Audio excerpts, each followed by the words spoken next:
Halo semua, selamat datang kembali di Kisah Channel. Pada kesempatan ini, kisah akan membahas kisah nyata misteri, yaitu tentang pesugihan babi ngepet.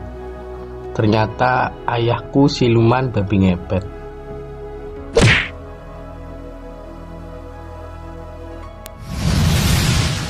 Setelah menekuni studi selama 6 tahun, hari itu aku pulang ke desa kelahiranku. Sepanjang perjalanan dari Bandung, hatiku dibuai perasaan gembira dan bahagia yang tiada taranya. Betapa tidak, aku kembali dengan mempersembahkan gelar kesarjanaan, jelasnya insinyur pertambangan. Alangkah senang dan bahagianya hati ayah, karena segala jerih payahnya tidak sia-sia. Begitu benakku. Anak yang dibanggakannya di kalangan keluarga dan teman sejawat telah memperoleh kemenangan dalam studinya. Namun alangkah terkejutnya aku ketika lepas maghrib tiba di rumah. Nampak banyak sosok-sosok tak jelas di antara warga desa yang memegang tombak, parang, arit dan tali penjerat. Hatiku berdetak tidak karuan. Ada apa sebenarnya? Demikian pikirku. Beberapa belas meter di depan rumahku, langkahku terhenti ketika terdengar suara raungan nyaring yang menyayat hati. Setelah ku dengar dengan seksama, dapat dipastikan bahwa yang menangis itu adalah ibuku sendiri. Apa yang telah terjadi? Pikiranku semakin cemas. Apakah ibu menangis karena kematian ayah? Aku segera menghambur masuk ke dalam rumah. Tapi di pintu, ibuku sudah menyambutku, memelukku erat sekali sambil menangis meraung-raung. Kubiarkan dulu ibu menangis, agar beban yang menghimpit dadanya bisa sedikit berkurang. Mana ayah, Bu? Tanyaku.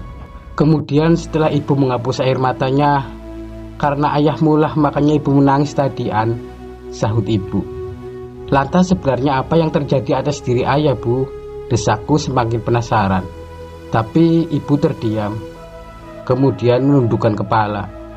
Beberapa sesepuh desa yang kukenal seperti Mbah Kardi, Mbah Sudirun, Mbah Karta dan lain-lain termasuk kepala desa Pak Soleh juga terdiam diri dan hanya memandangiku. Kelihatannya mereka seperti bingung, tidak tahu apa yang harus diperbuat. Ketika aku tanyakan lagi di mana ayah, ibuku berpaling ke arah kamar. Kamar dalam rumah kami hanya ada 2. Yang dekat dapur itu adalah kamar ayah dan ibu. Sementara kamar yang satu lagi dulu adalah kamarku. Aku segera berlari menuju ke kamar ayah, tapi ternyata kosong. Lalu aku keluar dan masuk ke kamar sebelahnya, bekas kamarku. Dalam kamar itu sudah tidak ada lagi ranjangku dan lemari pakaian.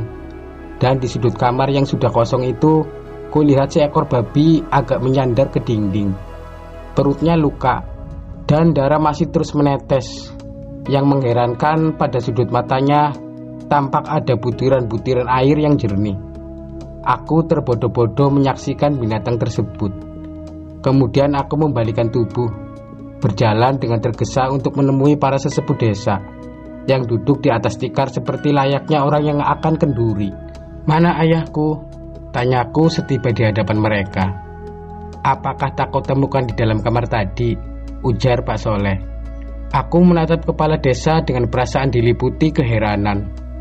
Tak ada siapa-siapa di dalam kamar, kataku memastikan. Yang ada hanya seekor babi. Dialah ayahmu, Andi, ujar Mbah Kardi. Mendengar keterangan itu, kontan aku melongo dan mata terbeliak. Apa? Ayahku babi?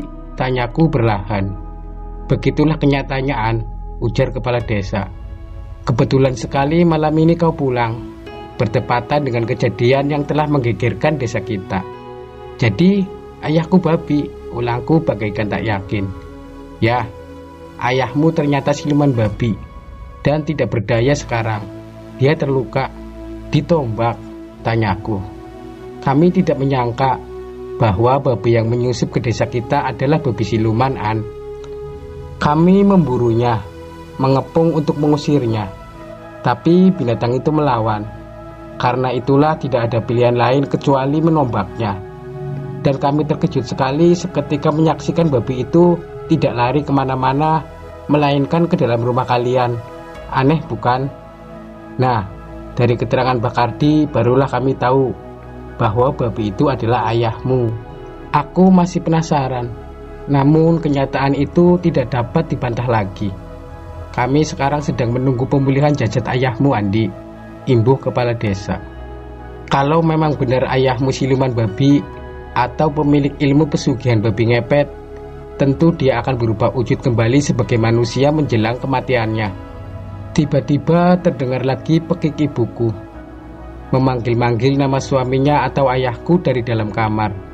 Bersamaan dengan itu kami menyerbu ke dalam kamar. Kemudian kami semua terdiam diri, memperhatikan dengan seksama apa yang bakal terjadi. Sementara itu ayahku Subadi tetap tak beranjak dari posisinya semula, seperti saat pertama kali kulihat tadi. Keadaan terasa semakin mencekam ketika Mbah Kardi keluar dan masuk lagi, sambil membawa pedupaan yang baranya dari tempurung kelapa. Dupa itu diletakkannya tepat di tengah-tengah pintu kamar. Kami segera menyingkir agak ke tepi, merapat ke dinding kamar. Ketika kemenyan terbakar dan asapnya menyeruak memenuhi kamar, kami mendengar suara tangisan ayahku yang sangat menyayat hati. Mbah Kardi lalu meminta segelas air putih yang di dalamnya sudah dimasukkan daun waru dan reramuan lainnya. Ibuku segera membawakannya, kemudian diletakkan di depan pedupaan. Sementara Mbah Kardi masih terus berkomat kamit sambil memejamkan mata. Nasibmu telah ditentukan, Badi. Nasib yang kau pilih sendiri, ujar Mbah Kardi. Kemudian seperti berkata-kata pada diri sendiri, tak lama kelihatanlah perubahan sosok tubuh babi itu menjadi Subadi atau ayahku. Namun luka di perutnya tidak hilang. Luka itu sangat parah, telah merobek perut dan memutuskan usus. Apa tidak bisa disembuhkan, Mbah? Tanya ibu. Mbah Kardi menggeleng. Suamimu malah sudah tidak bisa bicara lagi, Inah, katanya kemudian. Gini apa yang harus kita lakukan? Tanya ibu lagi. Mbah Kardi mengangkat pundak. Lalu katanya, tidak ada yang dapat kita lakukan lagi untuknya. Mendengar itu ibuku menangis lagi meraung-raung. Mas Badi, lihatlah anakmu, Andi sudah pulang, teriaknya. Ayah menatapku dengan pandangan sayu sekali.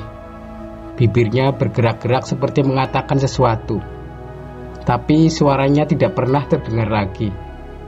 Aku Andi, ayah, kataku mempertontonkan diri. Aku telah lulus, ayah. Aku telah jadi sarjana, seperti yang ayah inginkan. Aku ingin ayahku gembira menyambut keberhasilanku. Tapi ia tak dapat mengatakan apapun lagi selain mengangguk-angguk dengan mulut terkatup rapat. Tak lama setelah ibu menjerit, ayah menutup mata untuk selama-lamanya. Perasaan malu bahwa ayahku babi siluman kubuang jauh-jauh ketika aku ingin menyempurnakan penguburannya. Kebetulan tak ada pula orang-orang desa kami, para sahabat dan hantai tolan yang menyindirku. Mereka semuanya menyatakan ikut berduka cita dengan kematian ayah. Biarpun ayahku ternyata babi ngepet.